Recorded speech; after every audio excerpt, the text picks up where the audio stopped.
Bom dia, gente. Sou Letícia, R2. Não. Sou Letícia, R2. Eu e o Arthur preparamos uma aula sobre fisiologia do ciclo menstrual. E a gente vai começar a apresentar agora. Na verdade, eu e estou com a doutora Lídia também, que está aqui do lado, e que vai pausar sempre para poder fazer as observações dela. Quer começar? Bom dia a todos. Bom, para quem está iniciando a residência agora, eu acho muito importante a gente primeiro estar discutindo sobre o que é normal, né? Como que funciona a fisiologia, então, do nosso ciclo menstrual, para depois a gente começar a entender um pouco mais de patologia, principalmente patologia endócrina, né? Muitas vezes a gente vê os ginecologistas, né, que solicitam uma série de exames, exames hormonais, e muitas vezes a gente não sabe interpretar esses exames. E conhecendo a fisiologia do ciclo menstrual, a gente consegue estar interpretando esses exames, sabendo quando solicitar, em que fase do ciclo menstrual que a gente tem que estar pedindo, tá certo? Vamos começar então a aula. Quem tiver dúvida, querer fazer qualquer comentário, só falar que a gente para, tá bom? Então, vou começar falando que do ponto de vista biológico, a mulher é um ser cíclico, e esses ciclos das mulheres vão começar com a puberdade. Então, quando a mulher desenvolve os caracteres sexuais secundários, maturação do sistema musculoesquelético, estirão do crescimento e a menarca, é que esses ciclos vão se iniciar. A fisiologia menstrual ela é determinada pela sincronia extremamente refinada entre hormônios secretados por diversos órgãos. Todos esses mecanismos vão ocorrer em torno de um eixo principal, composto por hipotálamo, hipófise e ovário. A gente chama de eixo hipotálamo, hipófise ovariano. E o resultado é um óvulo maduro e o preparo do endométrio para a implantação embrionária. O objetivo final de todo esse ciclo é produzir elementos para a manutenção de uma gestação até o termo e o nascimento de uma criança saudável. Tem muita coisa que dá para ser falada sobre ciclo menstrual, dariam muitas aulas e muitas horas. Então, para ficar mais fácil, eu dividi em 4 principais tempos. Então, a gente vai falar primeiro do controle e maturação do eixo hipotálamo hipófise ovariano, depois desse ciclo ovariano, o ciclo uterino e o efeito em outros órgãos. Lembrando que tudo acontece ao mesmo tempo e a gente separa para ficar mais fácil de entender e mais fácil de estudar. Então, primeiramente, eu vou falar do que seria um padrão normal de um ciclo menstrual. Existem algumas divergências, dependendo dos autores, em duração de ciclo e esses conceitos básicos, mas geralmente a gente usa esses valores. Então, a duração de um ciclo normal seria de 21 a 35 dias, em média, nas maioria das mulheres, 28 dias. Ciclos com duração de menos de 21 dias, então a gente chamaria de polimenorreia, e ciclos que duram mais de 35, oligomenorreia. Em termos de duração de fluxo menstrual, a gente falaria que em média dura 2 a 6 dias, e intensidade do fluxo de 20 a 60 ml. Eu vou interromper só um pouquinho a Letícia aqui.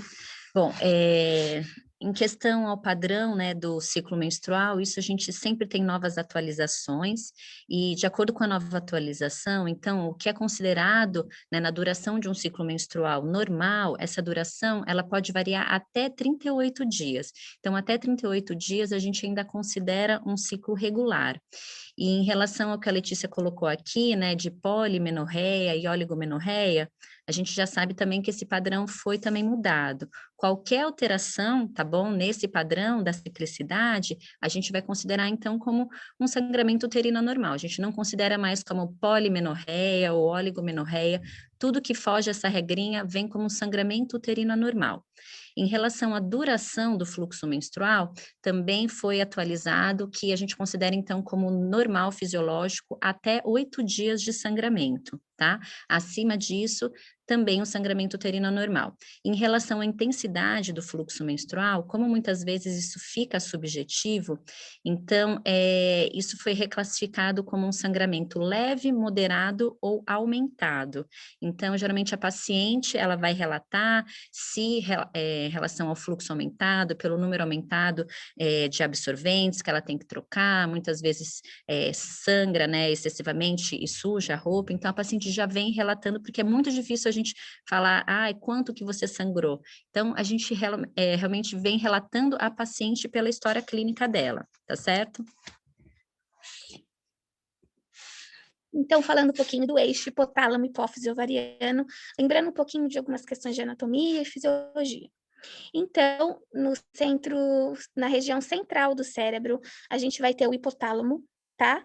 O hipotálamo tem mais ou menos o tamanho de uma amêndoa, e uma região do hipotálamo chamado núcleo arqueado é responsável pela secreção do GNRH.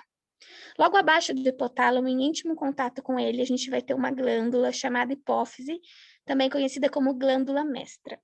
Ela vai ter 2 lobos. O lobo mais anterior, chamado de adeno-hipófise, responsável por secretar o FSH, o LH, o TSH e o ACTH, e um lobo posterior, chamado neurohipófise, responsável principalmente pelo ADH e pela ocitocina.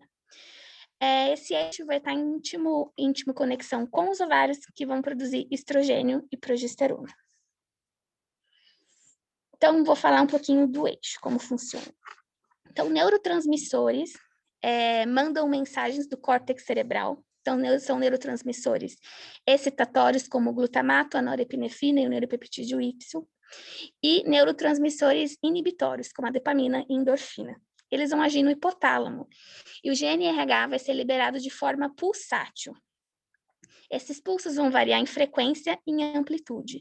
É importante que o GNRH seja liberado de forma pulsátil, porque ele é o único fator hipotalâmico que é responsável por 2 hormônios, FSH e LH. E essa hipófise precisa saber qual ela precisa produzir naquele momento, e essa oscilação de pulsos ajuda nisso. Na primeira fase do ciclo, então, os pulsos são grande frequência e baixa amplitude, que é esse quadrinho daqui da esquerda. Esses pulsos com alta frequência e baixa amplitude vão mandar uma mensagem para a hipófise liberar o FSH. O FSH, hormônio folículo estimulante, vai agir nos ovários, estimulando o recrutamento e o crescimento dos folículos, que serão selecionados naquele ciclo. Esses folículos em crescimento vão produzir estradiol e principalmente a inibina B nesse momento, que vão fazer um feedback negativo no ciclo, no eixo. Na segunda metade do ciclo, então, o GNRH vai ser liberado de impulsos pouco frequentes e de maior amplitude, que é a imagem da esquerda, e vai mandar a mensagem para a hipófise, que é para ela produzir o LH. O LH vai ser responsável, então, pela maturação e pela ovulação. E depois que ocorrer a ovulação, o corpo lúteo do ovário vai produzir a progesterona, que também vai fazer um mecanismo de feedback negativo em todo esse eixo. Só um pouquinho. Bom, de acordo com esse gráfico, né, que a Letícia está mostrando aqui para a gente consegue entender, então, por que algumas situações, como o estresse, então, pacientes que fazem exercícios extenuantes, né, sempre a gente pergunta se aconteceu alguma mudança em relação à rotina dela, porque esses fatores que a gente chama de ambientais, eles podem interferir, então, no padrão do ciclo menstrual, por conta dessa alteração, então, na secreção dos pulsos do GNRH. Então, o GNRH, ele continua sendo liberado, mas ele vai alterar o padrão de pulsatibilidade dele. Alterando esse padrão, então, a gente já tem, então, o que a gente chama de um hipogonadismo hipogonadotrófico, né, por uma deficiência na secreção das gonadotrofinas. Então, pacientes muito estressadas, que fazem exercícios físicos extenuantes, acabam entrando num hipoestrogenismo por conta do hipogonadismo hipogonadotrófico. Por esse motivo também, que quando a gente usa medicações que são análogos de GNRH, que teoricamente estimularia o eixo, elas induzem a menopausa química, porque essa pulsatilidade é perdida. O ciclo ovariano. O ciclo ovariano, a gente tem a foliculogênese e a esteroidogênese. A foliculogênese corresponde ao recrutamento e ao desenvolvimento folicular ao longo do ciclo. Então, a primeira etapa da ativação folicular, ela independe das gonadotrofinas, e ela é regida por fatores de crescimento e fatores de células-tronco. Então, esse recrutamento inicial, a gente vai ter a ação das ativinas, fator de crescimento, fator de célula-tronco. E é bom lembrar que quando a mulher nasce, ela já tem todos os seus folículos como se estivessem já todos formados. Quando a bebezinha está em torno do 6º mês de vida, quase todos os folículos delas já vão estar nessa fase de folículo primordial, que são células achatadas. E eles vão permanecer, os folículos primordiais, meio que dormindo até que a menina atinja a puberdade e o recrutamento comecem dos folículos. Então, eles deixam de ser células achatadas e vão passar a ser células cuboides. Lembrando que quando a mulher inicia a fase reprodutiva, a gente tem cerca de 400 mil folículos desses, porque mesmo eles não sendo recrutados, eles vão se perdendo todos os meses. Então, o folículo que está na sua unidade funcional de folículo primordial, um folículo que está quiescente e inativo, evolui à fase pré-natal, nessa primeira fase. E esse processo leva cerca de 175 dias. Então, o folículo selecionado para ovulação, ele tem um ciclo de 3 a 4 meses de desenvolvimento até ele ser recrutado. Então, vamos supor que uma mulher, ela ovule nesse ciclo e engravide. Esse óvulo, ele já começou o seu recrutamento 3, 4 meses antes dessa ovulação. E isso fala a favor de um conceito que a gente já sabe, de fazer uma consulta pré-concepcional, começar a se preparar para a gravidez bem antes de planejar engravidar, porque esse folículo já está sendo recrutado há muito mais tempo antes da ovulação. E a partir, então, desse recrutamento inicial, o desenvolvimento vai passar a ser marcado pela ação das gonadotrofinas até o estágio de folículo maduro ou pré-ovulatório, que é o folículo de Graafi. E a cada ciclo, cerca de 1.000 folículos são recrutados. Então, na fase folicular, vai compreender desde o primeiro dia do ciclo até antes da ovulação.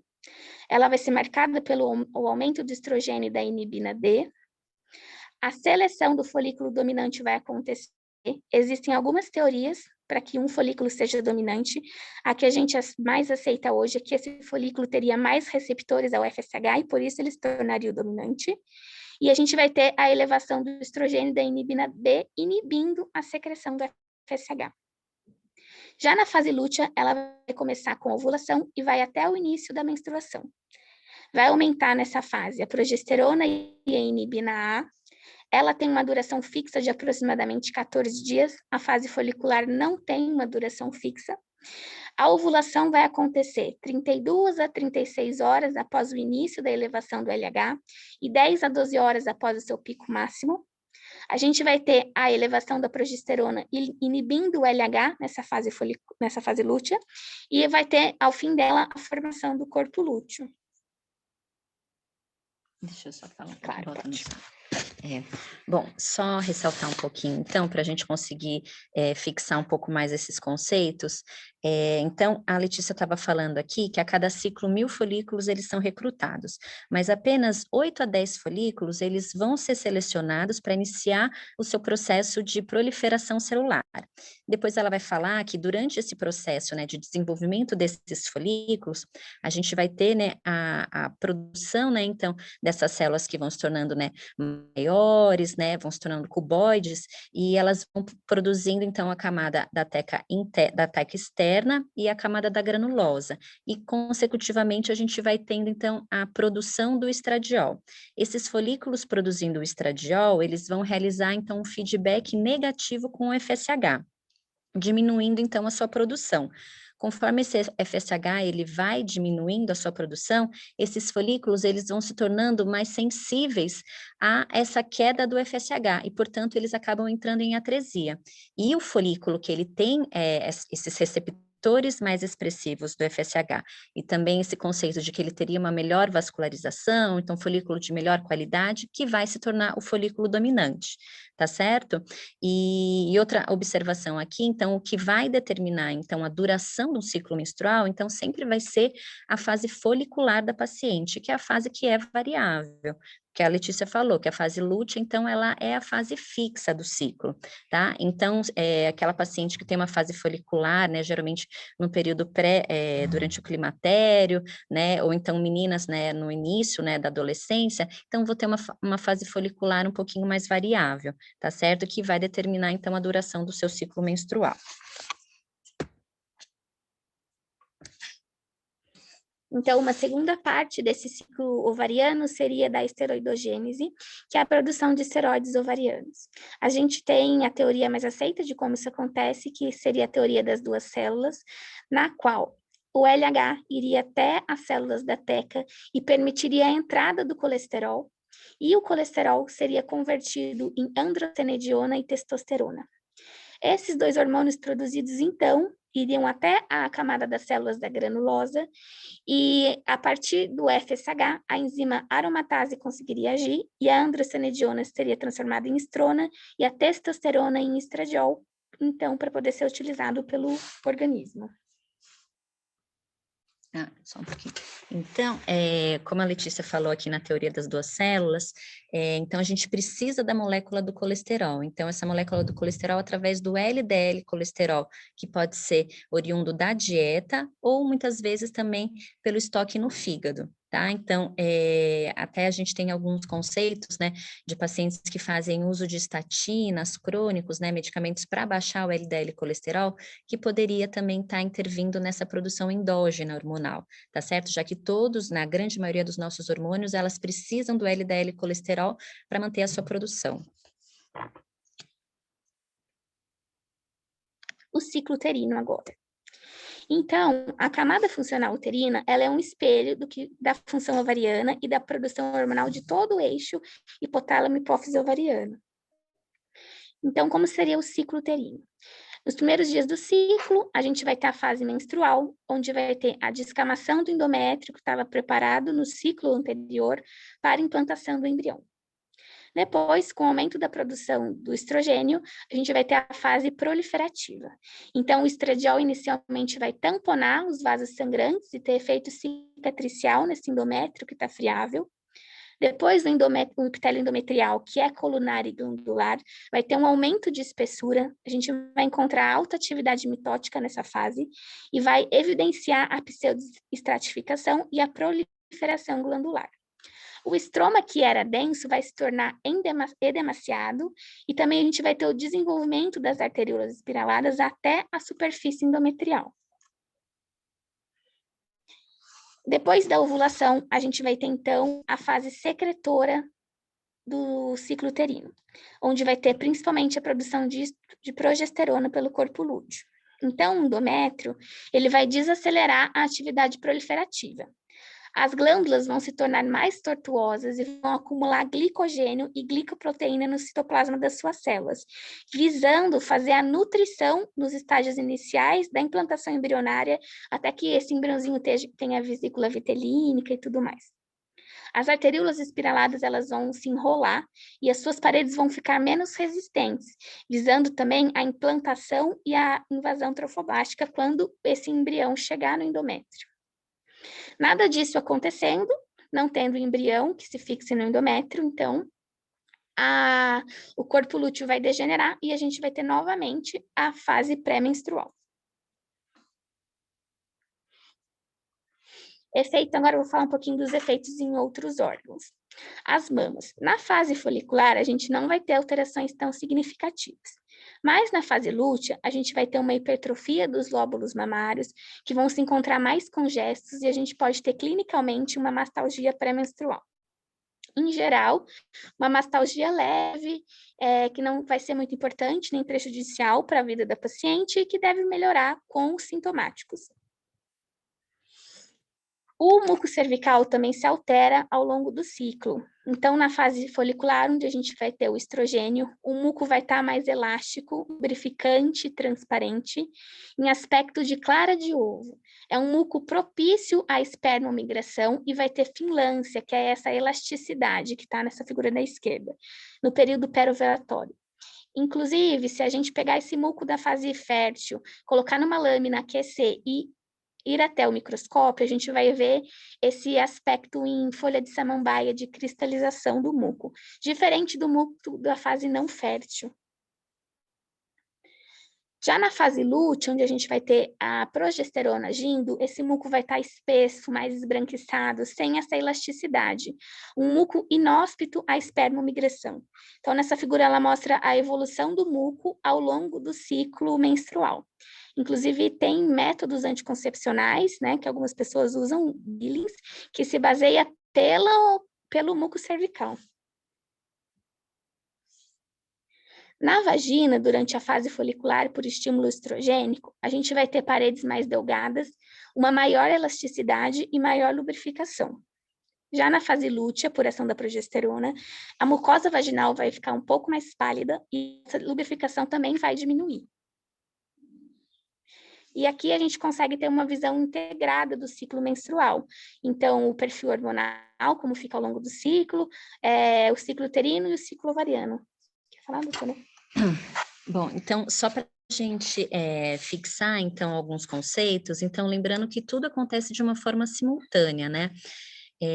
Um conceito importante também para a gente frisar aqui é em relação aos feedbacks, tá?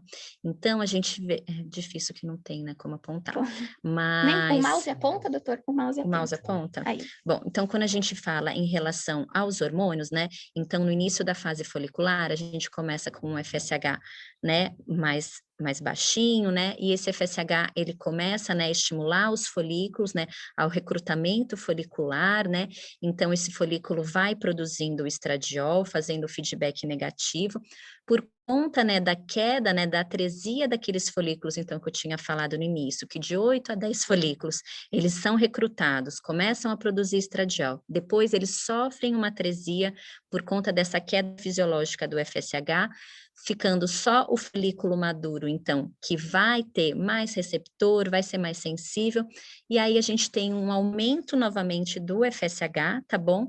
Para estar estimulando, então, esse folículo a produzir mais estrogênio. Então, esse folículo dominante produzindo bastante estrogênio, ele faz um pico, então, do estrogênio.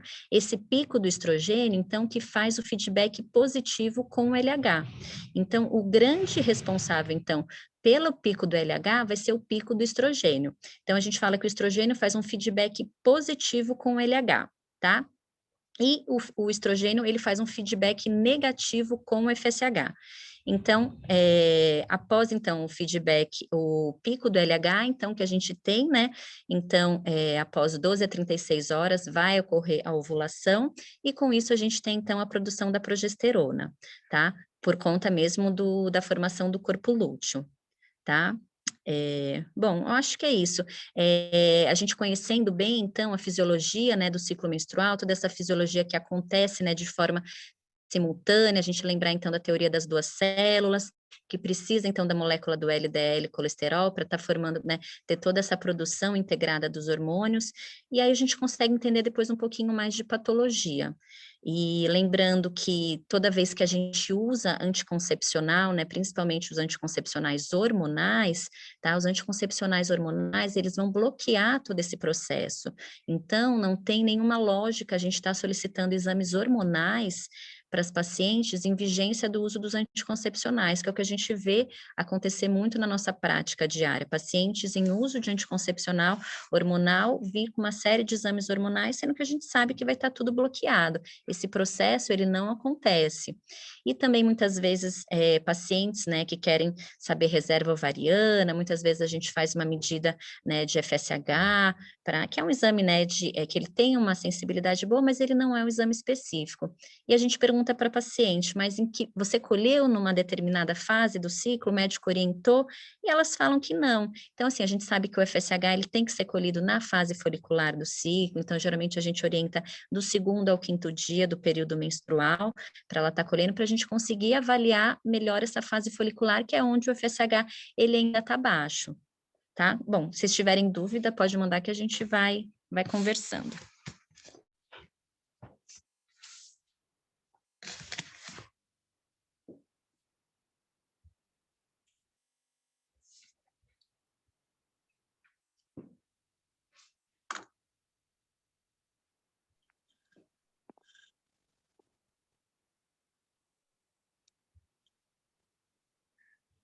Ou alguém tem alguma dúvida?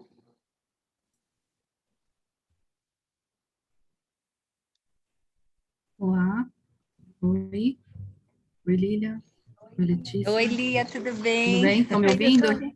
Tudo certo, tô te ouvindo, Ah, sim. então tá bom. Não, acho que dá parabéns aí para a Letícia, né? Uma aula difícil, Acho que deu um pouquinho de trabalho para ela Com certeza. e para o Arthur montar, mas a aula ficou muito legal. Só começando, a Lilian falou bem, né? Quando vocês começaram a falar sobre o ciclo menstrual, né? O ciclo normal, em termos de duração, de quantidade, a gente tem mais ou menos estabelecido, né? O que é o normal de dias, da ciclicidade dele, mas quando a gente começou com a classificação, foi o que a Lilian falou, né? Do Palm-Coin, o acrônimo do Palm-Coin, ele orienta a gente não usar mais esses termos, né? Eu vejo muito quando eu vou passar visita na enfermaria, então os meninos começam a me passar o caso assim, já, paciente com ciclos hipermenorrágicos, há não sei quantos dias. Eu Sim, falo, sim. tá, mas qual que é a duração, né? Quanto está durando? Qual o número de dias? Porque tudo vira hipermenorragia. E a Sim, gente vê sim. que muitas vezes não é, né? Muitas vezes eu tenho aumento de fluxo, eu não tenho aumento de duração. A gente, no prontuário de propedêutica ginecológica aí do hospital mesmo, ainda tem, né, essa classificação, e a gente acaba colocando, mas acho que é importante na HPMA é a gente colocar sobre esse ciclo, né? Colocar que tipo de alteração, mas não precisa entrar mais nessa classificação. Sim, sim. Tudo já engloba como um sangramento uterino Ficou normal. tudo Que como fugir dessa normalidade, é importante a gente especificar sempre. Então, acho que o mais importante é especificar se é um sangramento, se é cíclico, se ele é acíclico, né? Se ele é aquele Sim. sangramento que coincide com o período menstrual, que seria o período menstrual, ou não. Eu acho que uma das maiores repercussões que a gente tem em termos de alteração da fisiologia menstrual são os sangramentos, né? Além das outras alterações sistêmicas que vêm junto em relação à parte da reprodução, né, desse recrutamento folicular que acaba muitas vezes não acontecendo, a gente se depara muito em frente a esses sangramentos. Então, assim, naquela paciente, Lília, isso é uma pergunta, né, que a gente pega muito. Tá? Então, eu vou passar visita, a paciente internou no pronto-socorro, e aquela paciente jovem, né, que está justamente naqueles extremos que a gente sabe que vai ter no início do MENAC e lá para o final, em termos de sangramento. A orientação é o quê? A gente bloquear esse eixo, tentando fazer, né, artificialmente aí esse ciclo. Geralmente a gente usa, né, o anticoncepcional monofásico, mas o que você prefere para poder regularizar, tentar depois que ela volte a ovular normalmente? O que você faz de tratamento? Olha, Lia, a orientação, primeiro assim, a gente tem que ser muito criterioso em relação ao uso de anticoncepcional combinado, né? Então, a gente vê, assim, um uso muito frequente, muitas vezes, vou tirar um pouquinho aqui, do anticoncepcional, e a gente precisa estar avaliando fatores de risco nessa paciente para ver se realmente a gente não está introduzindo mais risco do que benefício para ela. Porque muitas vezes a gente trata desse período como uma imaturidade do eixo. Então, principalmente naqueles 3 primeiros anos, pós-menarca, essas meninas, elas têm uma maturidade importante do eixo, e que isso gera sangramento uterino anormal. Então, o que a gente pode utilizar ali seria uma progesterona de segunda fase, fazer ela ciclar todo mês e avaliar, sempre lembrar de descartar, né, qualquer alteração relacionada à coagulopatia, principalmente von Willebrand. Se ela não tiver nada relacionado a isso, a gente poderia dar só uma progesterona de segunda fase. Muitos autores até recomendam até a gente usar a progesterona micronizada. Você poderia estar usando um Progestan da vida, tá bom? Que a gente utiliza também para pacientes no climatério e menopausa. Então, Seria uma progesterona natural, que isso daí seria a gente avaliando essa maturidade do eixo. E se ela tivesse, muitas dessas pacientes, né, que têm, né, ciclos, né, oligomenorreicos, né, que a gente fala com esses intervalos mais longos, a gente vai avaliando, tá bom? Também relacionado aos outros sintomas que ela tenha. Então, se é uma paciente que está com sobrepeso, tem, né, outros sinais clínicos também que relacionam, né, a uma síndrome dos ovários policísticos, orientar que está tudo relacionado à resistência insulínica, então que teria estar melhorando esses parâmetros, né, para depois ela ter ciclos ovulatórios lá na frente, mas a gente poderia usar uma progesterona de segunda fase, sem problema nenhum. em termos de controle de sangramento, você vê que funciona Sim, bem. agora sim, casos mais graves, assim, que realmente, né, pacientes que precisam internar, eles orientam até você pode usar a progesterona, por exemplo, progesterona de 10 miligramas, medroxiprogesterona, você pode usar 3 comprimidos ao dia, tá, na fase aguda, de 7 a 10 dias, você utiliza, tá bom, até 30 miligramas de progesterona por dia, para cessar o sangramento, e aí depois você pode deixar um comprimido basal mesmo. Mas aí você deixa Ou ela anticoncepcional combinado, ou o Tá. quê? Mas aí você Não, pode deixa a falar. progesterona por 14 dias? Para esperar Não, ela aí se você ciclar? Não, quiser, você então, se deixa for fase contínuo. aguda, você pode, tem várias opções, mas você pode usar na fase aguda, de 7 a 10 dias, 3 Uhum. comprimidos ao dia. Se melhorar, você pode usar contínuo diário. Se for um sangramento mais leve, progesterona de segunda fase, tá? Tá. Tem a opção também de estar usando um Implanon, tá? Que a nossa realidade acaba não sendo essa. Mas anticoncepcional combinado, também a gente poderia fazer uso? Sim, você toma 2 comprimidos por dia, tá bom? Isso a gente deixa por 2 semanas. Depois que melhorou o sangramento, pode passar também para um combinado contínuo, sem problema. Se a paciente não tem outros fatores de risco para trombose, no caso. Sim. Não, eu sempre tratava como pacientes, lógico, né, sem contraindicação para uso de estrogênio e descartando aí o Lebran, as outras coagulopatias. Uhum. Eu sempre pensei em tratar mesmo e tratar com estrogênio, com um anticoncepcional monofásico, né? Uma dose maior no começo Hoje e em dia depois... a gente tem sido um pouco mais criterioso em relação ao uso do estrogênio para algumas pacientes, tá? Mas não é, se ela não tem contraindicação, a gente usa os critérios de elegibilidade, né, da OMS, não tem sim, contraindicação, sim. poderia usar, sim. Eu acho que essa é a maior dificuldade, né? Porque quando esse eixo todo não está funcionando, a primeira repercussão é sangramento, né? E é o Sim, que aquela mais a paciente gente de tem. consultório que tem um Sim, sangramento, né, sim. irregular, tudo você pode estar, num primeiro momento, associando um anti-inflamatório com uma progesterona de segunda fase. Paciente realmente que precisa internar, tudo que a gente vê esses casos na enfermaria, você pode estar usando um combinado, sem problema nenhum. Tá, é o que a gente tem feito e Uhum. parece que melhora mais rápido, né? O paciente interna Sim, com uma sim. hemoglobina de 6, de 7, e aí Uhum. você fala, não, eu não quero mais que ela sangre, né? Eu tenho um risco muito grande. Sim, no primeiro momento, você pode estar usando, sim, sem problema nenhum. Tá bom, ajuda. Eu queria Obrigada. complementar essa pergunta. Em relação a isso que você diz, né, ser mais criterioso e tal, eu queria só que você comentasse um pouco mais de detalhes o que é ser mais criterioso. É só o critério de elegibilidade da OMS ou você tem algum Então, outro critério?